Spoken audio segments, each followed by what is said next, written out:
मध्य प्रदेश में कांग्रेस को एक और बड़ा झटका लगा है। सिंधिया ने एक बड़े युवा चेहरे की बीजेपी में एंट्री करा दी है। 2018 का विधानसभा चुनाव कांग्रेस की तरफ से लड़ने वाले इस नेता ने अब बीजेपी का दामन थाम लिया है। उन्हें केंद्रीय मंत्री ज्योतिरादित्य सिंधिया ने बीजेपी की सदस्यता दिलाई है, जिससे अब बुंदेलखंड के सागर जिले में नए समीकरण बनते दिख रहे हैं।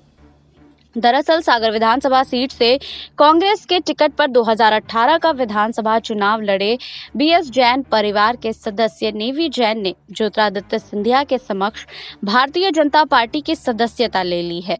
नेवी जैन ने ग्वालियर पहुंचकर बीजेपी की सदस्यता ग्रहण की है और उनके बीजेपी में एंट्री से सागर जिले में नए समीकरण बनते नजर आ रहे हैं। बता दें कि नेवी जैन बीएस जैन परिवार से आते हैं और उनके परिवार बुंदेलखंड और खास तौर पर सागर जिले की राजनीति में अच्छा दखल माना जाता है। अभी तक कांग्रेस में शामिल रहे नेवी जैन को राजनीति विरासत में मिली है और उनके दादा सांसद और विधायक रह चुके हैं, तो उनके पिता सागर नगर निगम के पहले महापौर रह चुके हैं और नेवी जैन को कांग्रेस में ज्योतिरादित्य सिंधिया का करीबी भी माना जाता था। 2018 में उन्होंने नेवी को सागर से टिकट दिलाने में अहम भूमिका निभाई थी।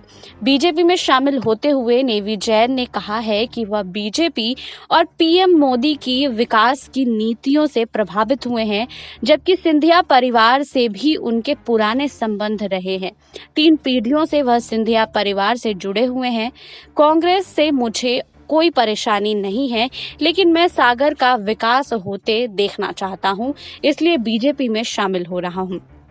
वहीं बता दें कि कांग्रेस ने 2018 के विधानसभा चुनाव में नेवी जैन को सागर विधानसभा सीट से प्रत्याशी बनाया था, लेकिन उन्हें बीजेपी प्रत्याशी शैलेंद्र जैन से हार का सामना करना पड़ा था। नेवी सागर में कांग्रेस का युवा चेहरा माने जाते थे और उनका परिवार लंबे समय से कांग्रेस में रहा है, लेकिन सिंधिया के बीजेपी में जाने के बाद अब वे बीजेपी में शामिल हो गए हैं। खास बात यह है कि ज्योतिरादित्य सिंधिया के बीजेपी में शामिल होने के बाद मध्य प्रदेश के हर जिले में अब सिंधिया समर्थक नेता तेजी से बीजेपी में शामिल हो रहे हैं। इससे पहले भी सिंधिया कई नेताओं को बीजेपी में शामिल कराते जा रहे हैं और जिससे मध्य प्रदेश में हर जिले में नए राजनीतिक समीकरण बनते हुए नजर आ रहे हैं।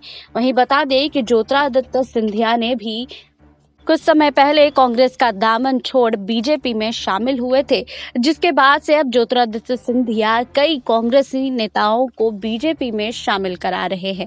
आपको हमारी ये रिपोर्ट कैसी लगी, हमें कमेंट बॉक्स में लिखिए। बाकी और खबरों के लिए जुड़े रहिए SPN 9 न्यूज के साथ।